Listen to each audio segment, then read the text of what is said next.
Welcome to Programming by Stealth, installment 169 with Bart Shots for July 6, 2024. And I'm your host, Alison Sheridan. How you doing today, Bart? I'm doing fine, but that didn't sound like our usual intro. Did you change something? Just a little bit. So there is a full explanation on the NosillaCast of all the changes that I'm making, but the most important change that y'all care about is that I have officially split Programming by Stealth off to be only its own standalone podcast. So it's no longer embedded in the Chit Chat Across the Pond feed, which makes a lot more sense from had we ever done this and thought about it at the beginning, it probably would have made more sense to do it this way. It's been kind of nagging me for a long time that you guys have to hear what Chit Chat Across the Pond episode it is and then what Programming by Stealth episode it is.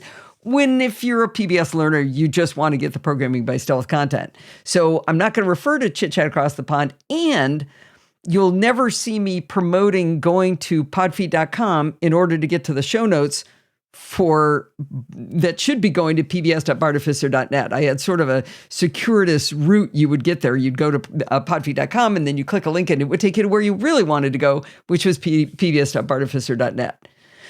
Does that make sense? It does all make sense. And I mean, I'll be saying this to you on your other show anyway, but this is because you're at episode 1000 and you've decided to rearrange things because, hey, 1,000. That's 1,000. You have a weekly show and you have episode 1,000. This is very impressive. It's kind of a lot. Thank you. Now, we did do some other changes, maybe describe there's just a wee bit of changes to the look of pbs.bartificer.net too. Right. So because you used to send the listeners to your site and the readers came straight to what was branded as my site, it felt 50-50, right? You had your branding and I had my branding. Well, if everyone comes to the one page all the time, it should really have both of our brandings, because you like to say that you don't actually contribute anything, and I tell you, no, you bloody well do. So it is kind of important. So it doesn't say a Bartificer creation anymore. It says a Bartificer and Podfeet co-creation. And thanks to the wonderful work of Alistair Jenks, the logo now has Alison's Podfeet and my bee, which I'm very pleased with. And it takes you to a new page.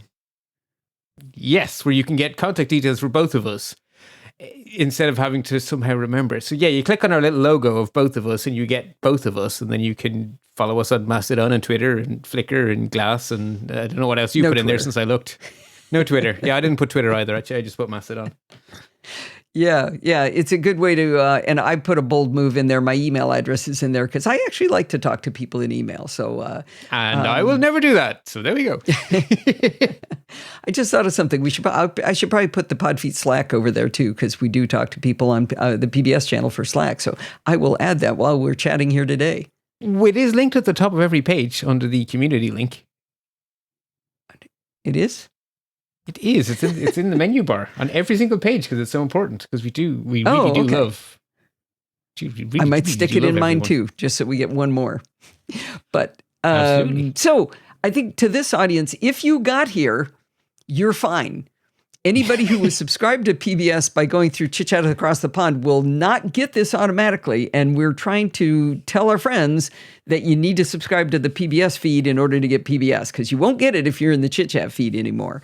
I did put I created a Chit Chat one episode that says, hey, psst, if you want PBS, go over to PBS. So there is a little ditty there to let you know. So hopefully we catch everybody. I do feel slightly like the lecturers I always hated who gave off to those of us in class for the lack of attendance. Yeah, but we're here. Why are you telling us that the attendance is terrible at these lectures? Like, well, I'm here. Why are you wasting my time teaching me something? Oh my gosh. I used to get so mad at people lecturers who'd get mad at the people who were late. It's like, yeah, no, start on time. Don't give those people any mind. Anyway, we have YAML to talk about today. Yes, we do. So where last we left our story, we had started with a sort of an explanation of what the problem to be solved is and YAML's view of the universe. It has a marked philosophy, humans first, which we like. And we talked about the many uses for it and why we might care. And then we moved on to the basic syntax, and I literally left you on a teaser. I basically said, yeah, but what we've learned so far, if you want to have a simple array with a few numbers, the syntax is really quite clunky. There must be a better way. And then I went, and see you next time. So we're going to pick up from there because there's actually two aspects of JQ syntax that YAML syntax that we need to pick up a bit on. The first is multi-line strings, because I very carefully kept my examples to strings that fit on one little line. But of course, in the real world, you may have a config file that contains, say, the description of something. That could be a valid field you want in a config file, and you may not want that as one giant big line that you scroll across forever. Might even have paragraph breaks in it or whatever. So we need a way of representing multi-line strings in this indented universe. And of course, then I get to fulfill my promise of showing you a more efficient way of writing simple arrays and dictionaries, or sequences and mappings, as we should be calling them in YAML universe. But, a sequence represents an array, so we can get away with both words. And then, particularly because of how we got here, I want to talk about the YQ command. So we have just finished learning all about JQ, which is it's a language for querying JSON, but it's not really JSON specific, right? It's a language for querying values, plain values, dictionaries, and arrays.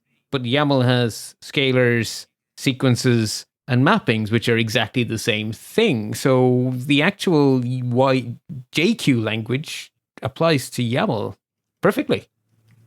And there is a command that allows you to write JQ syntax and query YAML files with it. So everything we learned, we can do it to YAML files and to JSON files. So basically we're all covered, which is really cool. That's pretty cool. Yeah, and that's just pure luck that I came across that at the same time. Because it was a blog about cybersecurity where they were saying that if your log files are in either YAML or JSON, it doesn't matter. You can use the YQ command and it's exactly the same. And my ears went, whoa! What? Yeah, pretty much. So yeah, I downloaded it straight away and started playing. Right.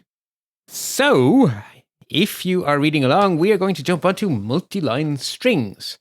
And I'm going to start by saying that YAML is very flexible here. And that flexibility is kind of a double-edged sword, because it is, in hindsight, extremely logical, but if it's explained wrong, it will make your head explode. So I'm going to try very carefully. I've tread a path here that I think gets us to never think about it the wrong way, therefore we won't confuse ourselves. But I sort of came at it by going to random answers on Stack Overflow, and I was very confused for quite some time. So I'm going to try to save you that trouble. So the first thing we will say, actually, there's a link in the show notes that I do want to point people to. I'm not going to give you the nitty-gritty detail because that's more than you need. But if you want the nitty-gritty detail, the best description of it is not in the YAML documentation. It is in an answer on Stack Overflow that is linked in the show notes. And it is a really good answer. So the first thing I'm going to tell you about is the simplest syntax, and I'm telling you not to use it. I'm also telling you you're going to see it all over the place, because other people's YAML often is a little bit improvised. And if you improvise, you will end up with what is called the flow style of multi-line strings. And it works most of the time. The problem with works most of the time is when it breaks, it will confuse the absolute bejesus out of you. And the reason it has the potential to work most of the time is because special characters break it very badly. And so if you write random paragraphs of text that never contain a special character, you will get away with it for years. And then all of a sudden you'll use the wrong character in the wrong place and your YAML will break and you'll be like, why? What did I do wrong? And the answer is, well, you used the flow style multi-line string. Anyway, I'm going to stop talking in vague abstracts here and let's get down a little bit to some brass tacks here. So, okay, good, because I'm not keeping up yet. Right, so we're going to start with an example of a YAML document that is a dictionary, or a mapping as YAML would call it, and it is a mapping with 3 keys. The first key is called flow style string 1, the second key is called flow style string 2, and then the last key is called some other key and it has the value 42. Right, so it's just a dictionary, but in this case, the first 2 are our multi-line strings. And what you will see, go on. I don't know what you mean by a flow style string. You're using terminology I have no idea what it is. I'm trying to show you what a flow style string is like this. So I say the name of the key : and then I start my string, and my string goes over multiple lines. So it starts with, this is a string in the flow style within a mapping. It uses indentation. Paragraph break. This is a second paragraph within a flow style string. So from line 2 to line 5, that is all one string called flow style string 1. That is the key. No. That is the key. Yeah, that's the mapping. Key. Flow style. Well, flow style string 1 is the key. The value is this 3 lines of flowed text. Correct. Okay, and is flow style string, is that a terminology in YQ or in YAML or in YAML. Earth? YAML. That is YAML's term for this syntax for writing a multi-line string. Okay, is called a flow style string in YAML world. Okay. In YAML world, All so right. if you read the YAML documentation, it will tell you flow style strings are, and it will describe this, and it will tell you beware of special characters, yada, yada, yada. So this is what the documentation calls this type of string. You can even put like giant big gaps. So flow style string 2 starts with an empty line and ends with an empty line. And YAML is like, yeah, it's perfectly fine. I don't mind that at all. And so if we take that dictionary and we convert it to JSON so we can see what it represents, we can see that the first key in our dictionary is flow style string 1. And the value of that string is, this is a string in the flow style with a mapping, so it uses indentation. 1 new line character. This is a second paragraph within a flow style string. Flow style string 2, which had those blank lines above and below it, they're not in the actual string. It says this is also a flow style string with 2 paragraphs. 1 new line character, but it has padding lines around it. And it stops. And those padding right lines there. just disappear when you convert it to JSON? Right. In other words, YAML doesn't see the padding. So as far as YAML is concerned, the string you have specified does not have that content. It is not in the string. It is just in your markup of the string. It's like if you write a paragraph in HTML and you put 5 blank lines. They're not in the paragraph. Yeah. Okay. So a few things to note here. This is inside a dictionary. So each line is indented by 2 spaces. Those have been properly silently absorbed. Right? You'll see that there's 2 spaces before the W and within. They're not in the actual string, because that's just indentation. So YAML correctly does not encode that in its value. But it has to be indented in the YAML because dictionaries are indented 2 spaces. Exactly. Otherwise it would not. Otherwise, it would be the start of a new key, right? If that within, it would be a very strange key, but it would be a key.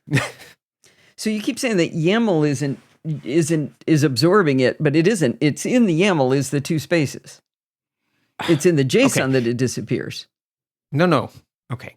The YAML text file has those spaces. The data that the YAML is encoding does not. Oh, okay. Yeesh.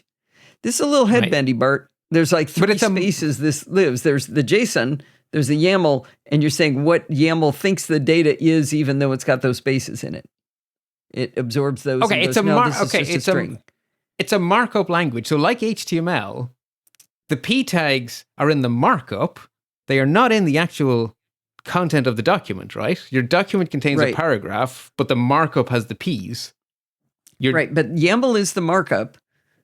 JSON is something else. What is the equivalent of the document? There is no equivalent of the document. YAML markup is like the HTML. The YAML itself is what it represents. So the markup... But we can't see that. Exactly, and that's why I'm using the JSON to show you the meaning of what's being represented, right? Because I need to give you a view into YAML's brain.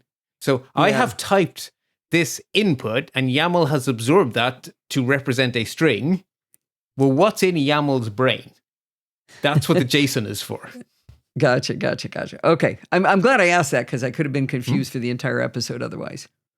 Right. And no, this is why you're here. This is why you're here. Look at me adding value, being confused. You're welcome. That's your job. Yeah. Okay. So the first thing is the padding was silently absorbed, right? So that indentation is to tell YAML, I am still part of this key named flow style string 1. If that padding wasn't there, it would be a new key starting.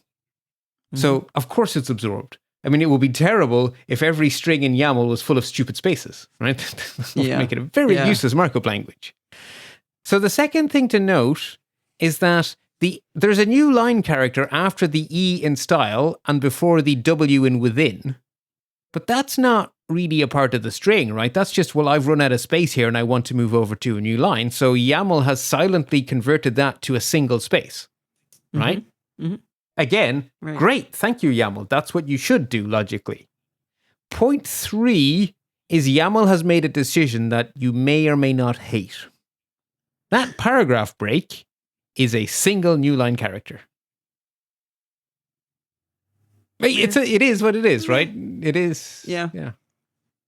And then the trailing and leading padding is completely absorbed. So let me make sure this is clear. You've taught us this thing. You've explained why it all makes sense. And it's all under the heading, flow style multi-strings avoid. Yes, so you're going to see this in other people's YAML. When you're writing your own YAML, there is a better way. Okay. And that's what we're going to move on to. But you need to see this because you are going to see it all over the place. You're going to look on Stack Overflow. You're going to find it in sample config files. Right? People use these multi-line strings all the time and they should do them the better way. Okay. Because this will give you the right answer most of the time. And then you will do something which accidentally causes chaos.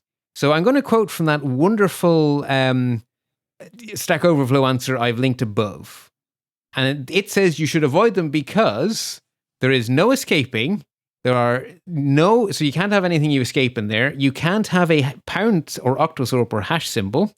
You can't have a colon because that means start a new key, right? So if your text has a colon, you can't use this kind of string. You're going to fall on that one.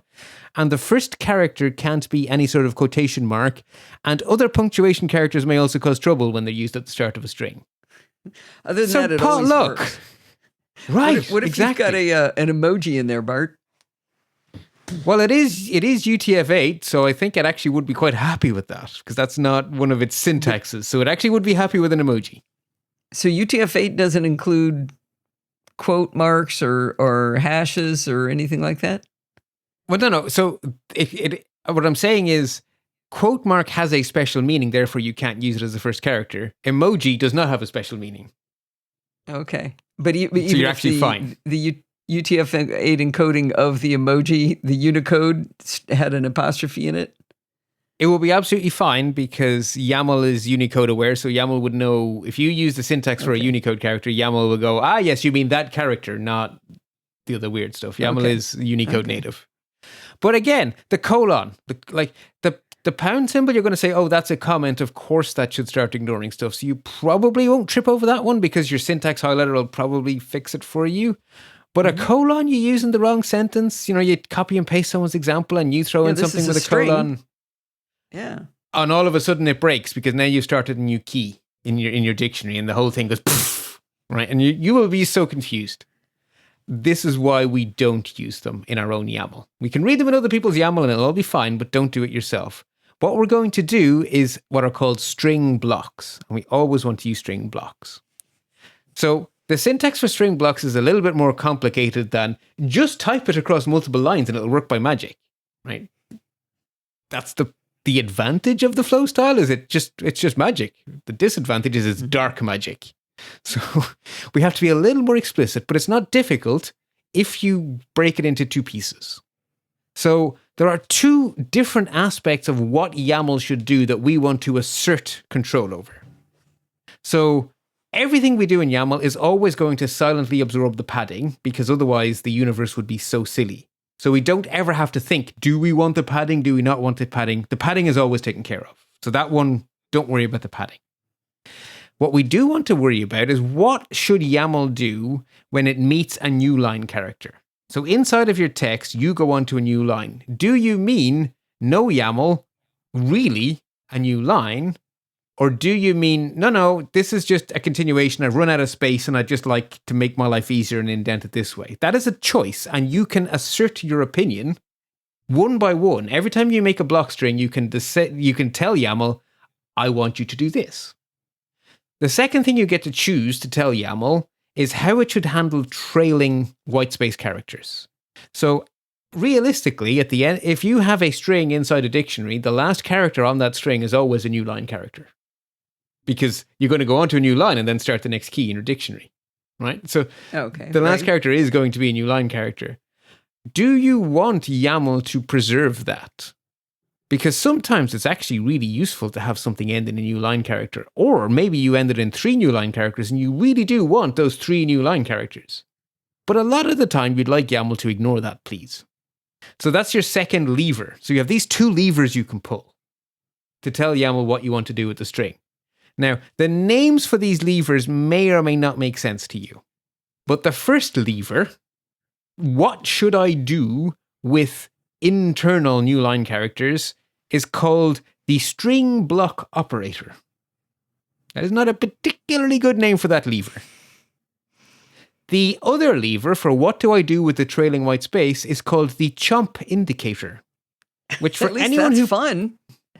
It is fun. I always think of the little thing with the Pac-Man, yeah.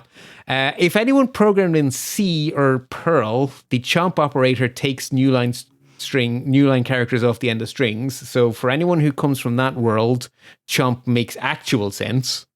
For the rest of us, it's a funny word. But they are the names of the 2 levers. Operator, it's a Chomp indicator. Because you're indicating what you want to do with the end. Right? You're indicating to YAML what you'd like it to do. So the block operator on the optional Chomp indicator. Okay. Now, thankfully, the block operators have sensible names. So the literal operator means if I type a new line, I literally mean a new line. So if I put something, enter, I want 2 new line characters, please. If I hit enter 3 times, I want 3 new line characters, right? The literal operator means I literally want what is in here. So how is that any different than we were just hitting new lines in the flow style? The flow style collapses them to 1/n. This is collapsed. I'm trying to lead you on to say you haven't said there is a character that we need to type to be the literal operator. Okay, sorry, yes. So the operators have symbols. I was going to explain them and then do these symbols. By the way, so the symbol for saying literal is the pipe, which I guess looks like an L. I don't know if that helps. Okay, all right. The other operator is the fold operator, where you want to fold all of the lines into one big long string. So internal new line characters become spaces. So you're folding the string together. And its symbol is the greater than sign, which is a folded up line. So literal and a folded, right? And so the reason they exist is if you want a multi-line string and you want to enter it nicely, but still have it indented, then you use the literal operator. Because the indentation is silently absorbed, but all of your new line characters are preserved. So you can have paragraphs and all that kind of stuff, and it works perfectly. And the fold operator lets you have a single line string, but you spread it over how many lines it takes because you want your code to look nice. Which is also really bloody useful to be able to have a single line string. And if you want a new line character, \n, and you can have a new line character anywhere you like. But you can lay your string out in your code whatever way fits. Right, so the fold operator... Not picturing where this pipe and greater than symbol go. Like where... I know because I haven't told you yet. Because I need to tell you about the jump indicator before I show you. Oh. I was hoping you'd tell us together before we got to that. But no, but they're a pair. They're a pair. They come as a couple. They never come separately, right? They're like quarks. You can't have one on its own. Okay. Yeah, it's not the world's best abstract example. To me still. I know. Hang in there. So the chomp indicator comes after the operator, right? So they're going to come operator and then your chomp indicator. After what operator? The literal operator or the fold operator? So after the string block operator, that's when you put a chomp indicator. Yes. Okay, and we have 2 string block operators, the literal and the fold. Yes. Perfect. Okay. So we pick one of those 2, string block operators, and then now we're going to do a chomp indicator. And the chomp indicator you said is optional. It's optional because it says, what do I do with the trailing white space? The first chomp indicator is called strip, the strip indicator, which has a minus symbol, and that means take it off. Minus means no trailing white space, go away. If you say nothing, you get one new line character at the end. You could put 5 new line characters. If you say nothing, you get 1. And if you say the keep indicator, which is the plus, you get them all. So minus, none, plus, all, say nothing, exactly 1. Always exactly 1. Okay. That is it. Okay. So that is all of me having done the talkie. Now let me do the show you. So we have a YAML document that it contains an array, and that array contains one of each kind of string I've just described. And the way it works is you start the string with the block operator and or its chomp indicator on their own at the end of a line, and the string starts on the next line. Okay. I'm looking at the show notes and I'm 100% confused. So what I see is dash, because that's telling me I'm starting a YAML file. And then it has a hashtag. It says literal operator with default clip behavior. That is a comment. The next line is a minus and a pipe. Now, we just learned that minus was the optional chomp strip indicator. But that's not what it means right now. That means I'm making an array? Is that what it was? Yes, it does. So the dash and a space is, this is a new element in the array. And then it's your block operator followed by your optional chomp indicator. So there is no chomp indicator here. Block operator is the literal. Okay, so even though I see a minus, which is the strip indicator, chomp indicator, version of chomp indicator, it's not that kind. It means I'm doing an array. I've got the pipe, which means I'm going to do a little literal operator. But in this case, we have not added any chomp indicator because you go right down to 2 lines that say hello and world. Correct. So we have hello, world, blank line. Okay. And you're going to tell me what happens with that, but I'm going to stop you before you can do it because the second one makes no sense now. So now you've got another comment and you've got a minus. So that means this is another array. Or element in the array. Element in the array.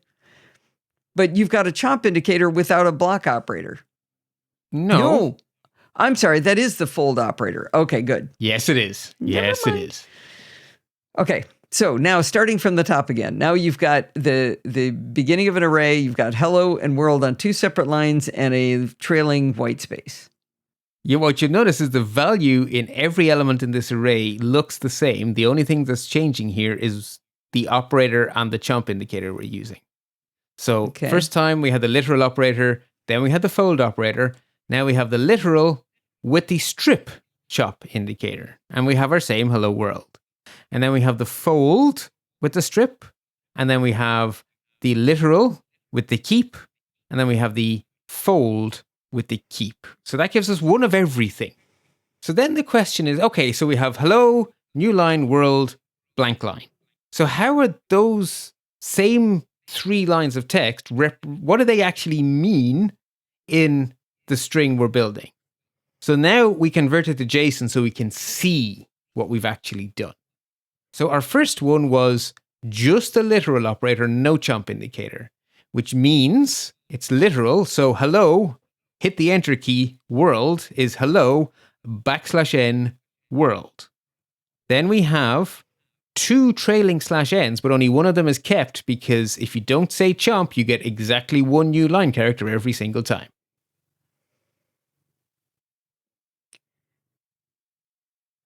I'm having trouble keeping track of which one you're on as you go through this. Okay, so if you go down to the next table, I say it in words. So I say the operator and then the string it produces. So just the pipe on its own, which is just the literal operator, gives us hello /n world /n. Okay. Because you didn't tell it to strip anything off, but you told it nothing, therefore it gave you 1. Correct. New line. Okay. Correct. Okay. So the next one is the fold operator. Hello, space, world, /n. So the new line between hello and world was folded into a space. It is a one-line string now. We didn't give it a chomp indicator, so we get exactly one new line character on the end. Okay. We have the literal and the minus, which means hello /n world minus. Take everything off the back. That's it. String ends. Hello /n world. We have the fold with the minus. Hello world. That's it. Hello space world. All the new line characters are gone. They were folded and stripped off the end. We have the literal with the keep. Hello /n world /n/n. Yeah, that Kept one it makes all. sense to me. We have the literal with the strip. Wait. No. The fold with Yeah, the... there's a typo. So the English is correct. Wait. I'm so sorry, Alison. There's a typo in the show notes that the Which last line are row you of on? that table, I'm on the last row of the table. That should be the greater Which- than sign. Last row of the table. I'd say line number 27, 28, 29, 30. Of the table? Okay. We are Anyway, the looking at operator, same it's thing. the fold. I thought it's we were the looking fold at the operator. JSON. Okay. All right. Below the JSON is this beautiful table where I've described it all. I wasn't down to there yet. I was still looking at your JSON. This is a lot to try to see all on one screen to the people who are listening to this. There's a giant text box that has all of the YAML. Then there's a text box with the JSON, and he was already down on the table below it, and I can't get all three of those on screen at the same time. So I was still on the first two. Now I see where I didn't even notice the table yet. Okay, I will fix that typo. Thank you. So we're saying fold and minus. Oh my god! Fold and I am plus. so bad at Fold and plus. fold and plus. Okay, Is what you that wrote. explains. Good. That right. Fold Okay. The fold operator with the keep indicator collapses the internal new line characters and indentation into single spaces, but we keep all the trailing white space. Yes, and that's what we see in the example in the middle column of the table. Yes. Yeah. Whew. Oh my Okay. god, that is. You can see why I didn't put this in last week, right? Because this is the mountain, right? It's when you're used to it, it's actually second nature, and it's actually very sensible, right? When you see them together there in that table, it actually is very sensible, right? What do I do with the stuff in the end and the stuff in the middle? I can choose to keep or throw away, whichever I want. But saying it's really hard. Yeah. I mean, I think you've written it clearly too. It's vertically long. If you're looking at this on a laptop, open 3 windows of the same thing. Yeah. Now, what I will say in the real world, right? The magic one is the one that just hello space world ! In other words, fold and minus. Fold and strip is actually the one I use by far the most in the real world. Okay. So it lets me just spread my string over as many lines as looks pretty in my code, but it's one big string, right? It's one big string. Okay. So that is what I use most of the time is the fold and strip. Right, that is Makes it. That is the most difficult part of YAML. And from here on in, it's all downhill because now I'm going to teach you how to make your YAML nicer with some syntactic sugar to sweeten the end of this journey. So I teased you at the end of the previous installments with an example of a very simple array, right? It's got the first element in the array is the number 1. The second element in the array is an array with 2 elements, the numbers 2 and 3. And in YAML syntax, that's 5 whole lines. Minus space 1 is the first element of the outer array. Minus, onto a new line, space, minus space 2. Space, minus space 3. So that's how we get the inner array because it's indented. So we have an outer array with 1, which contains an inner array with 2 and 3. That's clunky. That is not nicer than JSON.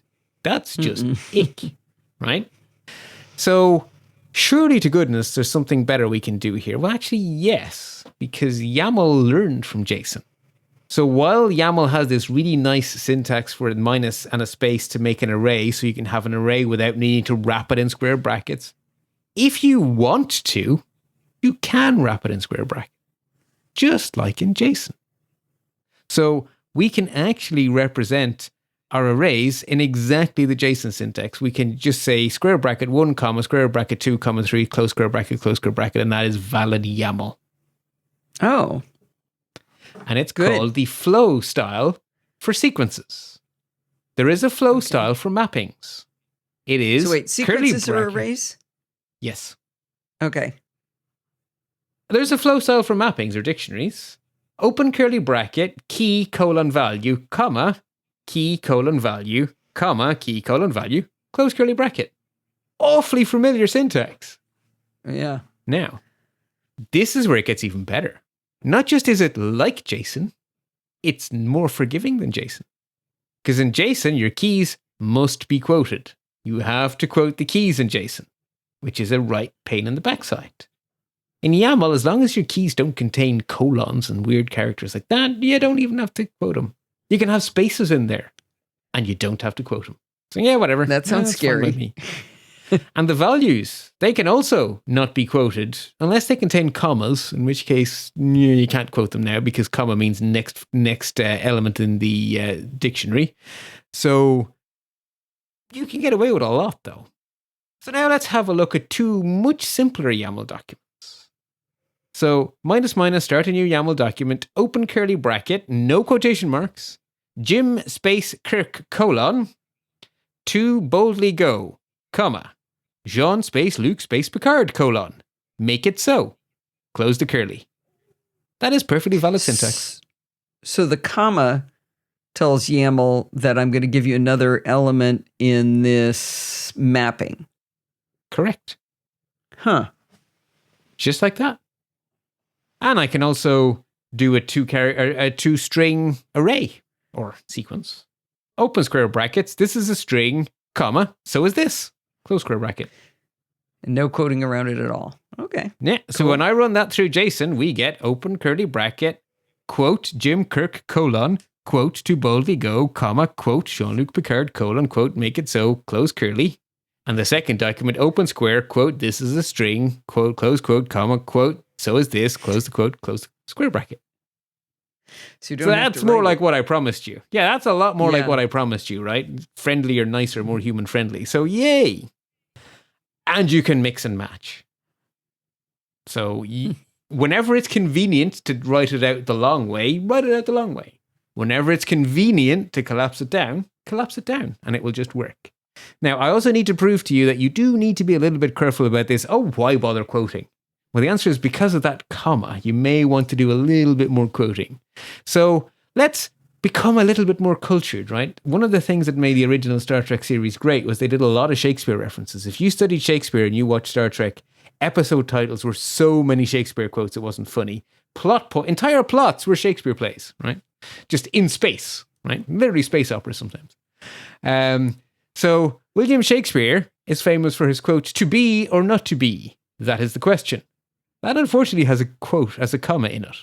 So if I go open curly, William Shakespeare colon, to be or not to be, comma, that is the question, close curly, what have I actually represented?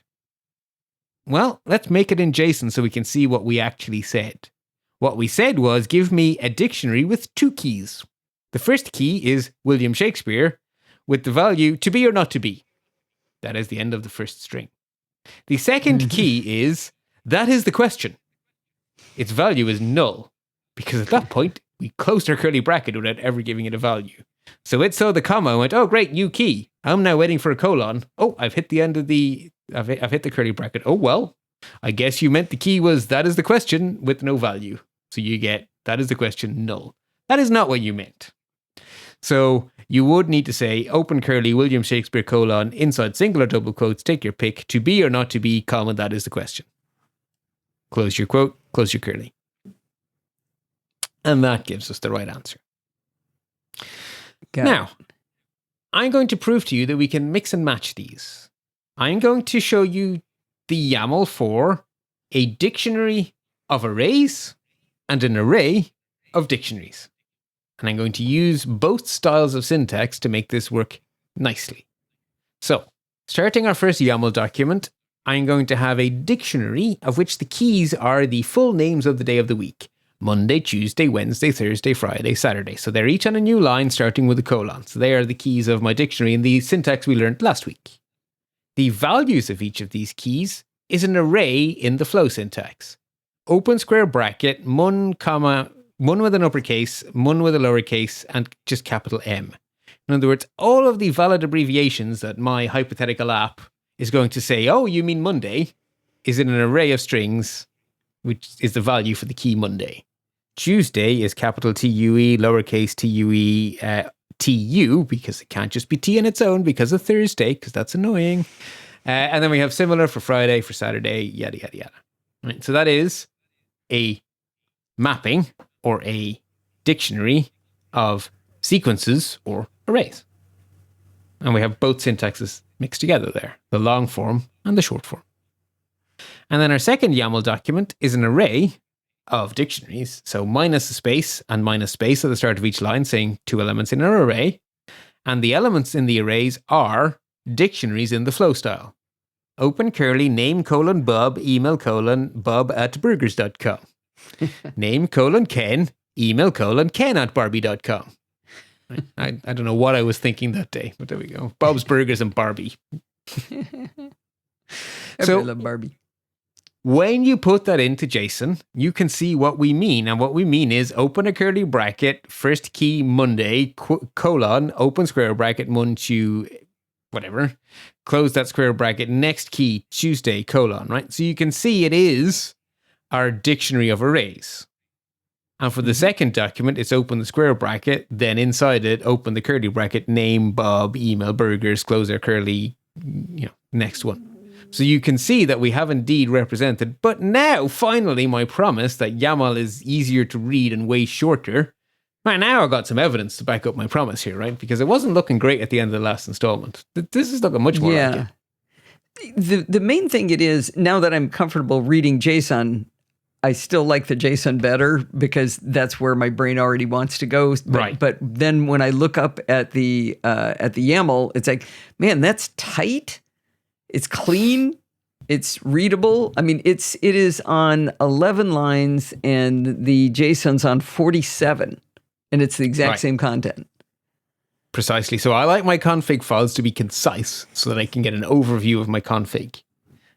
And the one thing that bothers me is I don't like the way the arrays still look, because you've got minus and then you've got your dictionary and then minus in your dictionary. That looks like that would be 2 arrays or 2 whatevers, but it isn't. It's one array, but you just tell it that by just giving it another minus. I'm still in the same array because it would be indented if it was an embedded array.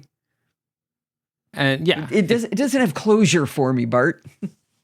Which is a feature because it means you can add more to an array without having to remember to still close it at the end. Which in JSON, yeah. How much time have I spent trying to find those the missing, especially closing. With JQ, trying to find the missing or extra parentheses and things. So yeah, all right. So, yeah, it's kind of loosey goosey though. Very loosey goosey, which is a feature and a bug, I guess, depending on your point of view. When you give in to the loosey goosiness, it's actually a feature. But it does take a little bit of. You mean the array just keeps going as long as I keep saying minus? I get another one. Yeah, the array just keeps going. So there we have it, right? So finally I have delivered on my promise, and that's it. That is our YAML syntax. So we have our multi-line strings, which are a bit of a heavy lift. But, for the rest, it's actually pretty straightforward, right? It's just your key value pairs with your colon and your arrays with your minus. And that's kind of it, right? Mm-hmm. So I like it. It's a nice language. You can see why this language appeals to me. Yeah. So now let's finish up with some YQ fun. Since we're so big on our JQ, why not let's go to YQ? So as we mentioned before, the YQ is a command line tool which can convert YAML snippets, which I used in the show notes. Everywhere you see YAML followed by JSON, I did that using the YQ tool. That's how I wrote the show notes. So this tool is quite new and it's still being actively written, but it has a very lofty goal. It aims to allow you to query any of the common data formats using the JQ syntax. So JQ has a lovely syntax that's very powerful, right? The amount of stuff we were able to do with our Nobel Prizes file by the end was really quite impressive. So the authors of YQ were very impressed with the expressiveness of the JQ language. And they were like, yeah, okay, JQ works great with JSON, but JQ, the logic works on any language that can represent single values, dictionaries, and arrays. Because really, that's all you're saying with the JQ syntax is single values, dictionaries, and arrays. So any language that does those three things, you can use JQ language with. Only the JQ terminal command only speaks JSON. So what we want is a new terminal command that speaks any of these other languages and lets us process it with the JQ language. That is YQ. Don't know why. Why not XQ? I don't know. I don't know why they went with YQ. So, oh, you're on mute, Alison. I was opening a drawer. No wonder you weren't answering me the first 2 times I said it. Do we need to install YQ? Brew install YQ? Yes, we do. So indeed, on the Mac, it is brew install YQ. If you're on some sort of Linux, it's going to be yum install or apt-get install. Or hey, if you're on Linux, you know what you're doing. You're on Linux. But yeah, it's the YQ command. Okay. So this tool is still under active development, which means that it supports about 80% of the JQ language at the moment. And they focused on the 80% people use most. So they basically did a little bit of work and went, well, what is everyone using when you look at examples on Stack Overflow and stuff? And it's like, okay, so we need to cover off all like length and all of these really obvious things. So they cover all that stuff off. But if you go near the edge of the reservation, you can fall off. And you just get an error that says function does not exist. It's like, okay. I like that function. So the good thing is this is an evergreen podcast. And when they get to this, maybe it'll do more than what you say, but probably it'll still do what you're saying now. This is the baseline, right? Yeah, you're right. It's not going to get worse, right? Its coverage is going to grow. The other thing that's growing over time is the amount of different formats it will read and write. So as we record this in the summer of 2024, it has full support for YAML, JSON, XML, and CSV. And they're also working on another format that I have this niggling feeling is going to become a hit. It's called TOML, which has a very fun name, Tom's Obvious Minimal Language. It's a very fun name. Alison, you may have been lucky enough to be a Mac user in the days of Windows 3.1. Do you remember, if I say to you an ini file, does that ring any bells for you? Oh, yeah. Those were always going bad, right? Right. So Windows now has a thing called a registry, which is an invisible database of every setting for every Windows app, which is a nightmare and a curse. Or no, it's a blessing and a curse all at the same time. But before that, every app used to have an ini file, which was its settings file. Just like in Linux, you have lots of settings files. And the syntax was open square bracket, name of setting, close square bracket, value, key equals value, key equals value. Have a look at that TOML example in the show notes. Awfully similar to the old ini format. Have a look at the my.cnf in your MySQL database on your Podfeet server, or php.ini on your Podfeet server. It's TOML. It's the TOML syntax. It's another one of these things that's hiding in our... Like, you see that and you say, oh yeah, square brackets are the setting, name equals value. You don't even think twice about it. Just like YQ, it's another one of these languages that's hiding in plain sight. It's in our config files all over the place. I think TOML is really going to take off. So anyway, a little aside in there, my little bit of love of TOML. But TOML support is most of the way there now in YQ as well, which is also cool.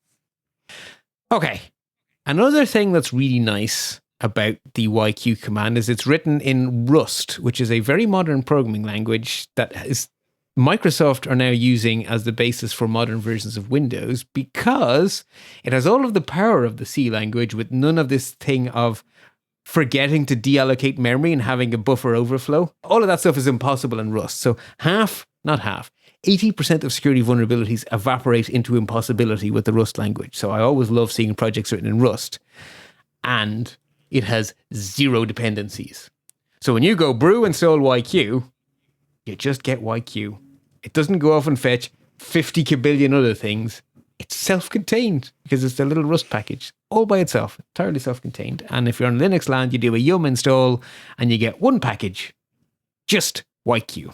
Do like a little self-contained piece of goodness. Okay. So to play around with the YQ command, I am going to use the config file for this very podcast series' website, which you can see yourself in GitHub. It's called _config.yml, and it's sitting in the docs folder. But I downloaded it using the curl command to save it into the installment for the zip file for this installment. The terminal command I use is in the show notes because, hey, we did the whole series on the terminal, so I don't mind sharing terminal code with you. Mm-hmm. But now, let us start off with the basics of the YQ command. So the most important thing is that at a very, very, very fundamental level, it's basically the same as JQ. The first argument is a filter in the JQ language. The second argument is a file containing the data you would like to filter. Or you can use the terminal plumbing to pipe some input to it, and then you just leave off the file name. So you can say YQ, the filter dot, some file.yaml, or you can say curl, get me some URL that spits out some YAML, pipe, YQ, and the filter dot. They're equivalent to each other. Okay.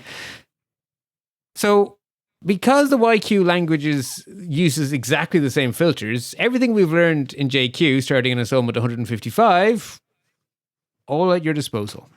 So before I start pulling apart this config file, here it is in the show notes. You will also find it in the installment zip.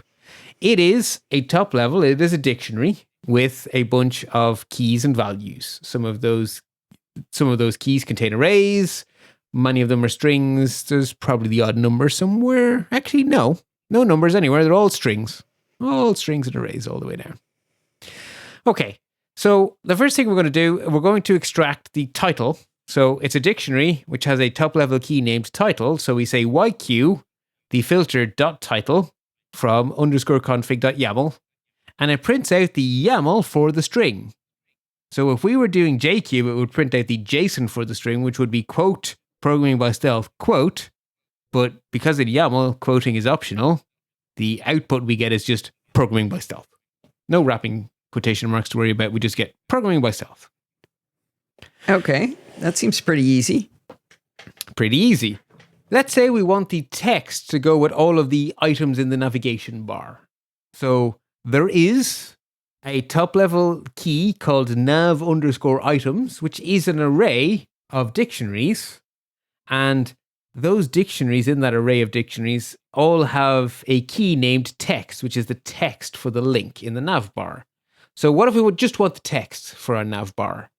We could say YQ.nav items. So give me the top level nav items. Pipe map.text.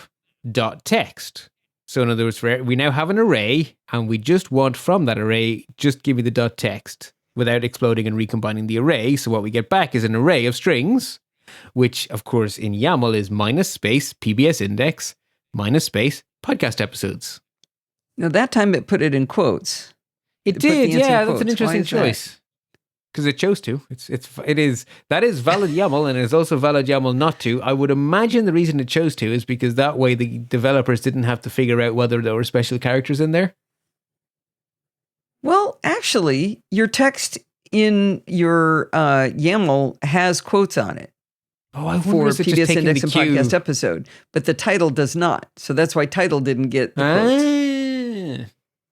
Your theory makes infinite sense. Your theory makes infinite sense. It's queuing off what I wrote in the config file. So map parentheses dot text close parentheses in JQ YQ. Now map means give me the array. It means also apply whatever's inside of me into every element of the array. So the array originally has dictionaries with 3 keys, URL, icon, and text, and we're saying map those to just text. But it keeps them in an array. Exactly. That's the magic of map, right? Remember we process that's what arrays. I was trying to double check that's why that happened. Okay, cool. Yeah, exactly. Yes. So we're processing without exploding and recombining. So that is just like we learned last time. Let's just to round it off. Third example seemed like a good idea. So how many plugins does this theme need? Well, we could take the plugins top level value, which is an array, and pipe it to the length function. Sure, YQ.plugins pipe length, which outputs 1. Because in fact, the entire theme needs just 1 plugin, which is not too bad. Okay. Now we get to really dig out our fans of Ghostbusters are going to love the fact that we can cross the streams. Uh-oh. Yeah. So YQ can read YAML, And it can read JSON, and it can read XML, and it can read CSV, and it can write YAML and JSON and CSV. So you can just choose. You can say, I'd like you to read it in this format and output it in that format, please. And in the middle, do whatever YQ you want with it. So if we would like to see our nav items, and just our nav items, as JSON, we can say YQ, the filter .nav underscore items, -o equals J, and then our config file. And then -o equals J means output in JSON. It does, because I did slightly skip over that little paragraph. So minus output minus format equals, and then any valid format can go there. So JSON, XML, YAML, TOML. And there's a short form for most of them, which is -o equals J for JSON, -o equals C for CSV, -o equals Y for YAML, -o equals T for TOML. That'll work as long as they don't reuse a letter.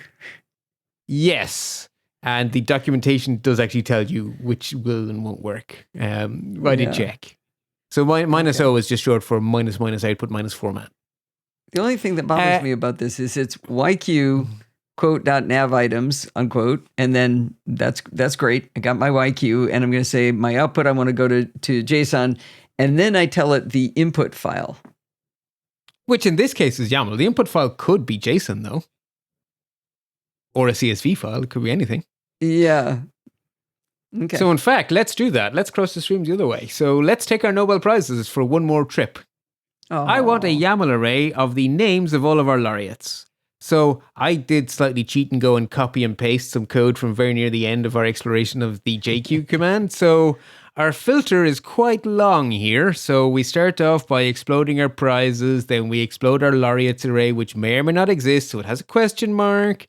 And then we assemble a new array with the first name and the surname may or may not exist. So it has a question mark. And then we join in with a space so that we get a nicely formatted name. And then we recombine all of that into an array, and then we pipe it through the sort command so that we get them in the nice order. And then we say -o, Y. In other words, take this -o equals Y. -o equals Y on nobelprizes.json. And then we get a YAML array of our laureate names. I didn't put the whole lot in the show notes, but they start with A. Michael Spence, A. N. Bohr. Oh, I didn't know there was a Bohr. Oh, Niels must be his middle name. Oh, his middle name. Yeah, it's AAGE space N. Bohr. That's it. Who knew? Yeah, I didn't know that. Yeah. Look, we keep learning more and more from that database, right? So that took a JSON database, used YQ, using JQ syntax, and exported it as YAML. Yes, it did. Whee! That was fun. Now, since you live in Excel world, if I have a config file in YAML and I need some aspect of it in CSV, I can do that with YQ as well. So let's just say I want my nav items in a CSV file. Well, I can say YQ, this filter.nav items on my file, and I say, and my output format is going to be CSV. And now, then I get said it was -o equals C, but you've written -o equals CSV.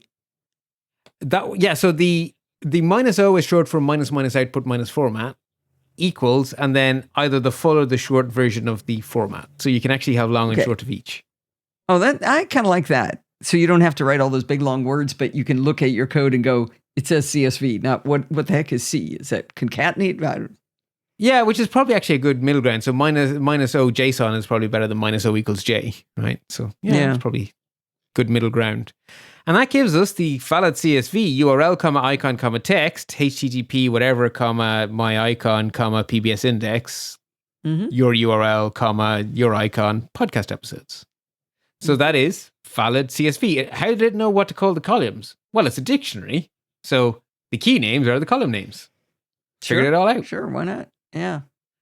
And you can do much more. So YQ space help will give you the full list of its current capabilities. 2 points to note. There is no man page. So if you type man YQ, you get nothing. Oh, I would do that. I did do that. Why? Decided not to. Yeah, I don't know. But YQ help I was all does work. a minute ago. Now I'm... Well, YQ help works. And what I found very interesting, they have an official documentation site, which is very pretty, and it's on GitHub. But it seems it gets updated less often than the actual command. And so YQ help says, yeah, we have TOML support. And the documentation page says, we're working on TOML support. It's coming soon. It's like, well, that's funny because I just played with it right now. So the YQ help is actually more up to date than their official website, which is an interesting final piece. And because we're all programmers here, if you find something missing there, I bet you can contribute to that documentation on GitHub. You totally can. Completely, totally can. Yeah. It's probably written in Markdown. So, yeah. Right. So at this stage, we have finished our journey through YAML and taken a bonus export into YQ. Just why not? So at the very least, I'm hoping that if you come across some YAML anywhere in the world, and you probably will, you'll at least recognize what it is, which means that if it's YAML you have to edit as well as read, you're less likely to make a mistake because you have an understanding of what it is you're doing. You're not just blindly copying and pasting. And I hope everyone at least gets that much out of this 2 episodes. What I really hope is those of you who write code consider using YAML as your config file syntax from now on so that more people have much easier time using your app. That's my best case and worst case there. So I'm going to do another little tease of what's coming up next. So we may or may not be taking a summer hiatus. We're a bit wishy-washy on that always because, summer's weird. Why break that tradition of never telling you when we're going to take a break, never telling you that we're going to take a break? Yeah, the problem is I'd be taking a break about now, but I have so many ideas in my head. I have like lots of shows written for the future already, which is kind of weird. Well, good. But hey, when inspiration strikes, I type, right? That's what I do. Yeah. So at some point in the future, we will be recording 2 episodes, which we're taking a detour again, getting very practical to the project of translating my old Perl library for XKPassWD into JavaScript and giving it a shiny new web front end. And in this case, the shiny new web front end is where we need a little bit of TLC, because that shiny new web front end is designed using a design pattern. It's a way of making software. It's not a strict rule. It's not a library. It's not a specific syntax. It's a way of doing things, a practice or a design pattern. And it's a design pattern that I was surprised to find while writing the show notes dates back to the very, very first graphical user interfaces in, I believe, the late 70s. And it's called the MVC, or Model View Controller design pattern. So this is going to be a game of 2 halves. Half 1, I'm going to put my professor hat on and I'm going to tell you all about the history of MVC and what is the problem to be solved? Like, why does it exist? Model? What's model? Like, is there like, some sort of person modeling clothes? What? View? What are we looking at? Someone modeling clothes? Controller? Oh, this sounds a bit dodgy now all of a sudden. But no, that's not what it is at all. So anyway, I'm going to explain what it is, why it is, and sort of set the scene. And then we're going to have our favorite guest back on, the wonderful Helma van der Linden, who is very much the leading light of the community effort to rewrite XKPassWD. And she's going to explain how this abstract concept I'm going to have described actually maps to JavaScript code in the XKPassWD GitHub repo, which hopefully will make it easier for everyone to continue to contribute to the project. So I would have stated the problem to be solved is that Alison can no longer contribute to the project because I have no idea where to find anything since it went to the model view controller setup. I don't understand it. I go in, I poke around. I can't even find the HTML. Like, I just want to add an ARIA tag for accessibility. I can't find it anymore. So I would really like that to be sooner rather than later because I haven't been able to play. And I'm sad. Yeah. I've been writing documentation, so that's good. Got that. And very valuable, by the way. Very valuable. Thank you. Thank you. That is a lot of open source projects really fall down on the documentation. So the fact that you are putting so much heart and soul into it is actually really good. It puts the project well ahead of the average open source project. So you should take real pride in that. My part is written, and not only written, it's been proofread by Helma. She did make 7 commits to proofread it. So, but well, she is one of those people who believes in commit early, commit often. So that's not a sign of anything wrong with what you've written. That's just a sign of a best practice of hers. True. And also, I know I make a lot of typos. I'm quite used to seeing a lot of stuff from you when I write Do you really, Bart? I haven't noticed. Do I really? I believe I'm up to about 200 on this particular episode, including misspelling Shakespeare every single time you wrote it. Oh, that's great. I'm going to pretend I was writing it in Old English. Didn't you know that's how Shakespeare signed his own name with his quill? Or Bart can't spell. One of those. Right. All right. Yeah, I'm looking forward to that. I think that's going to be a good. It'll be good for me. And I'm looking forward to it as well because, do you know something?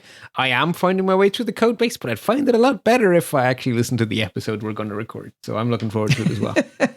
You're hoping to learn a lot when you talk. Good. No. I'm looking forward to part 2. I already learned a lot writing part 1, but I'm very much looking forward to part 2. Good. All right. Well, this has been fun. Everybody remember, if you got here, you're already here and you don't need to learn anything else, but the show notes are at pbs.bartificer.net. Indeed they are. And until next time, happy computing. If you learn as much from Bart each week as I do, I'd like you to go over to lets-talk.ie and press one of the buttons over there to help support him. He does 98% of the work here. I'm just the stooge that listens to him and asks the dumb questions. If you go over to lets-talk.ie, you can support him on Patreon, you can donate via PayPal, or you can use one of his referral links. I really hope you'll go over and help him out. In the meantime, you can contact me at Podfeet or check out all of the shows we do over there over at podfeet.com. Thanks for listening and stay subscribed.